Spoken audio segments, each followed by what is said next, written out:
On the tactical map of the Zaporizhzhia, Hulai pole axis, the military demarcation lines have seen almost no significant movement over the past few months, creating a deceptive illusion of military stagnation. However, behind that geographical stillness lies a high-tech system of attrition operating at maximum efficiency. A tactical paradox has emerged. While it took the Soviet Union 10 years in the Afghanistan theater to record a loss of 15,000 troops, the Russian army is currently facing an equivalent number of casualties in just half a month of peak intensity. Territorial stalemate does not equate to a stagnation of firepower. On the contrary, it is the result of a predatory network of machines, where soldiers become targets subjected to continuous 24/7 surveillance and target designation. Ukraine has shifted its strategic focus to a new reality of a war of attrition, where victory is no longer measured simply by the square kilometers of territory captured, but by the ability to break the Russian army's logistical system and endurance threshold in the face of death tolls shaped by automated reconnaissance algorithms. Russia's shift in its combat formation structure in the Zaporizhzhia region is not a coincidence, but rather the result of a compulsory adaptation process in the face of the enemy's long-range reconnaissance pressure. During the initial phase of the campaign, large-scale armored assaults frequently fell victim to minefields and artillery fire adjusted by UAVs, leading to irreplaceable losses in strategic combat vehicles. To resolve this dilemma, Russia implemented a systemic trade-off, abandoning the concentrated assault power of tanks and armored vehicles to transition toward the use of small, isolated infantry shock groups. This decision aimed to optimize concealment and infiltration capabilities through Ukraine's defensive layers, turning each unit into a smaller target that is harder to detect on radar screens and thermal imaging devices. However, this decentralized combat model revealed fatal weaknesses during actual execution. By fragmenting its formations, Russia inadvertently stripped its soldiers of on-site heavy fire protection. In a standard combined arms combat scenario, tanks serve as a firepower backstop and physical shield. But in current offensives, the absence of armor turns every infantry advance into a solitary gamble. This is precisely the single point of failure in the new doctrine. If an infantry group is detected and intercepted from the outset, they lack the mobile means to withdraw quickly or sufficient firepower to counter-suppress fortified defensive positions. This shift in offensive formations also led to an inevitable consequence in military personnel management and logistics. To maintain the intensity of continuous shockwaves aimed at shaping the battlefield through numerical pressure, Russia was forced to accept the erosion of troop quality. Compensating for the extreme attrition rate, sometimes reaching thousands of men per week, requires an excessively short troop rotation cycle. Newly deployed soldiers on the front lines frequently lack basic electronic warfare skills, and particularly radio discipline.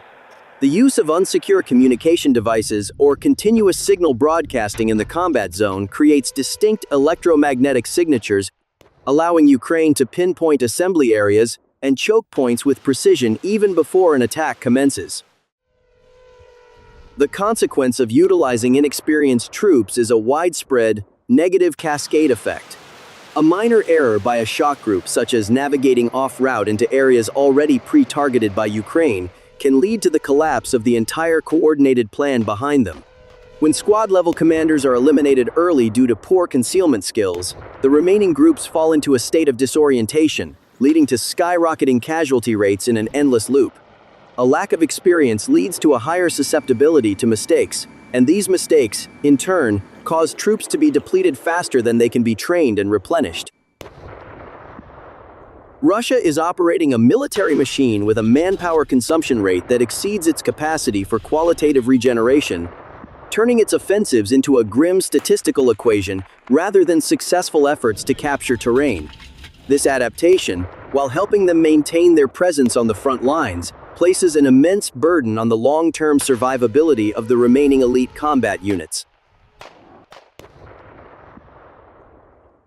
While Russia strives to adapt by fragmenting its formations, Ukraine has responded with an active defense strategy based on shaping the battlefield through a comprehensive surveillance network. Instead of relying solely on static physical minefields, The Ukrainian military has established a multi-layered reconnaissance ecosystem, utilizing UAVs as the central hub for firepower coordination. This tactic turns every road, thicket, or trench traditionally considered a shelter for Russian infantry into exposure zones, where any thermal fluctuation or electronic signal is recorded in real time. Ukraine is not merely defending on the ground, they are executing a process of psychological and tactical manipulation, forcing the enemy to move along predetermined routes to fall into choke points where artillery fire and suicide drones are already waiting.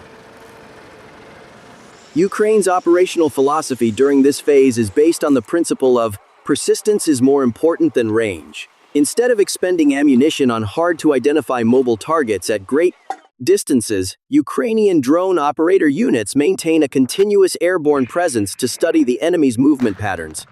Hovering UAVs for hours over outpost positions allows Ukraine to memorize troop rotation schedules, supply routes, and particularly to identify single points of failure within Russia's logistical system.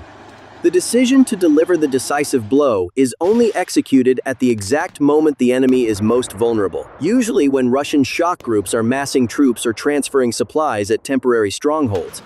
This patience helps Ukraine optimize the kill ratio per unit of ammunition, while simultaneously inflicting a heavy psychological pressure on Russian soldiers, who live in the constant feeling of being watched by an invisible, tireless entity. One of Ukraine's most breakthrough moves is operating the Army of Drones system based on a model of battlefield gamification. This is not merely a media campaign, but a highly pragmatic structure for risk management and firepower optimization. Ukraine has eliminated the inherent delays of the military administrative apparatus by turning target elimination into a direct point accumulation system for combat units.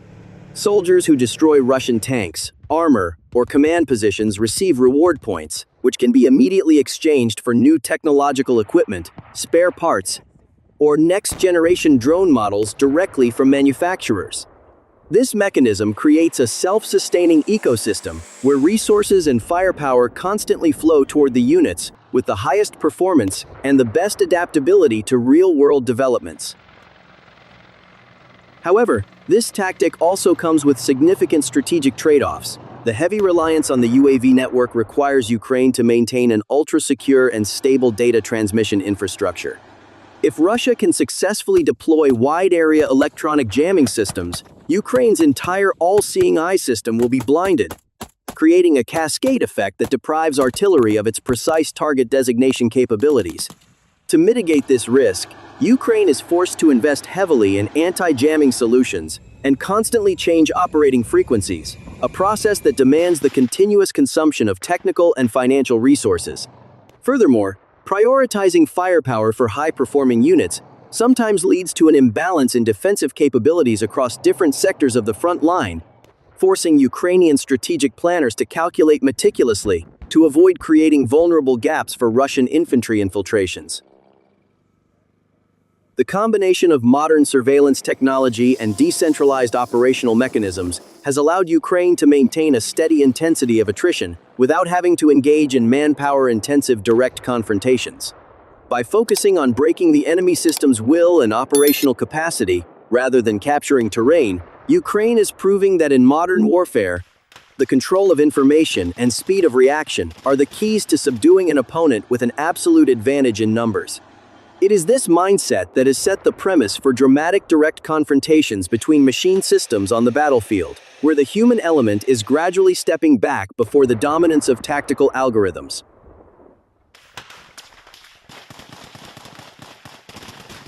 The dominance of tactical algorithms has turned the physical space in Zaporizhzhia into a dynamic laboratory, where Russian attacks are frequently broken right from the preparation phase. Instead of waiting for enemy shock groups to approach defensive trenches, Ukraine deploys a tactic of remote interception by utilizing a network of long-range reconnaissance UAVs to detect the slightest movements at Russian troop assembly points, 5 to 7 kilometers away from the front line.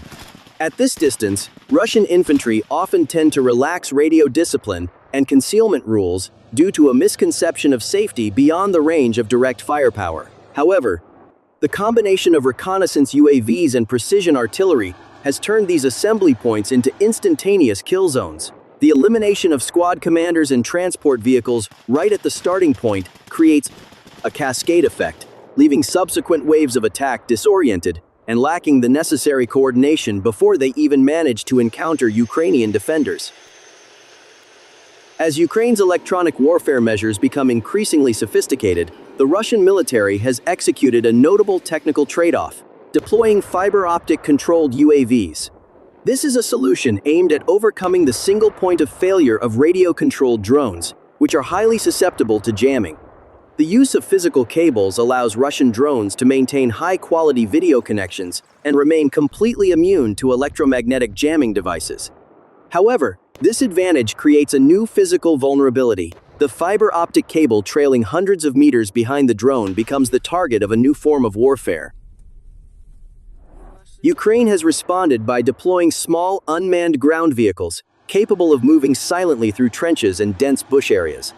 The mission of these robots is not to directly engage infantry, but to seek out and sever the fiber-optic cables of low-flying enemy drones. This is a pure machine versus machine confrontation, where sensor processing speed and physical camouflage capabilities dictate the outcome. Once the cable is cut, the Russian drone instantly becomes a piece of technical scrap, proving that every technological solution on the modern battlefield harbors corresponding tactical vulnerabilities. The climax of the collapse of traditional combat formations is recorded through events of Russian soldiers surrendering to Ukrainian combat robots. This is not merely an act of dropping weapons, but a symbol of the collapse of fighting while under the pressure of automation technology. When a soldier realizes that their opponent is not a human being with emotions or fatigue, but an algorithm equipped with precision firepower and night vision capabilities, their tactical psychology is completely broken. Robots do not know fear, are unaffected by psychological pressure, and are capable of maintaining absolute focus on the target. The presence of robots on the battlefield creates an asymmetric combat environment where humans must face an entity devoid of biological weaknesses, leading to systemic panic within the ranks of Russian infantry. This panic often leads to flawed decisions during the retreat process. When the initial attack plan is disrupted by the intervention of automated systems, Russian armor crews and infantry commanders often lose spatial orientation due to visual suppression from continuous grenade drops by UAVs. In an effort to escape the zones of fire, Russian units often tend to funnel towards the only unmined trails, inadvertently creating perfect choke points for subsequent ambushes. Ukraine has optimized this process by using UAVs to remotely lay mines blocking escape routes after Russian forces have advanced deep into the exposure zone. The result is a closed loop of attrition. The attack is halted, the retreat is besieged by technology, and ultimately, there is the complete collapse of the combat unit under the pressure of a silent predatory system. The developments on the Zaporizhzhia axis are clear evidence of an epochal shift in the art of war. The world is moving away from the era of troop numbers to enter the era of system processing speed. In the modern model of attrition warfare, territorial control is merely a secondary consequence once the problem of depleting the enemy is solved. Ukraine has transformed raw reconnaissance data into a grim mathematical calculation aimed at eroding the operational capability of the Russian army. The ideal attrition rate set by Ukrainian strategic planners is not just numbers on a report, but a physical threshold limit. A casualty rate equal to 35,000, translating to 50,000 Russian soldiers a month. This is the threshold point at which Russia's speed of troop replenishment and training can no longer adapt in time to the rate of destruction on the ground. When the quality of the army is degraded to a systemic level, the ability to execute complex combined arms campaigns will disappear, leaving only fragmented and easily broken shock assaults. If Russia cannot find a solution to Ukraine's decentralized and automated combat model, they will continue to be drawn into a vortex of attrition where the price to pay is not only human lives, but the collapse of long-term military potential. The future of the borders will perhaps no longer be decided by long-range artillery duels or infantry charges, but by the administrators standing behind control screens. As steel and silicon gradually replace the direct role of humans on the front lines, war becomes a race of algorithms and industrial productivity. The question posed is no longer who has more troops, but whose system has the ability to learn and react faster to the constantly changing variables of digital death.